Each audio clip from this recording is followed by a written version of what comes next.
ఈరోజు దేవుని వాగ్దానము 14వ కీర్తన 2వ వచనము. వివేకము కలిగి దేవుని వెదకువారు కలరేమో అని యెహోవా ఆకాశము నుండి చూచి నరులను పరిశీలించెను. ప్రార్థన. పరిశుద్ధుడవైన దేవా, కృపగల తండ్రి, మీ పాదములకు లెక్కలేని స్తోత్రములు చెల్లిస్తున్నాం ప్రభువా. అవును తండ్రి, యథార్థ హృదయముతో మిమ్మల్ని వెతికే మనస్సును మాకు అనుగ్రహించండి. మీకు దగ్గరగా జీవించాలి అనే ఆశను మాలో దృఢపరచండి. నిత్యము మీ సన్నిధిని వెతికే వారముగా మేము ఉండాలి తండ్రి.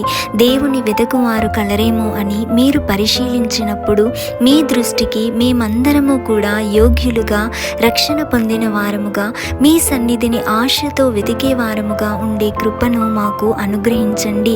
అనుదినము తప్పక వాక్యమును ధ్యానిస్తూ మిమ్మల్ని గూర్చిన సంపూర్ణ జ్ఞానమును పొందుకునే కృపను అనుగ్రహించండి. యేసయ్య, మీ సహాయమును నిత్యము మాకు అనుగ్రహించండి. మేము పరిశుద్ధంగా జీవించుటకును, మీ దృష్టికి యోగ్యముగా, యథార్థముగా కనబడినట్లును మా అందరికీ కూడా సహాయమును దయచేయమని నజరేయుడైన యేసు నామములో అడిగి వేడుకొని పొంది ఉన్నాము తండ్రి. ఆమేన్.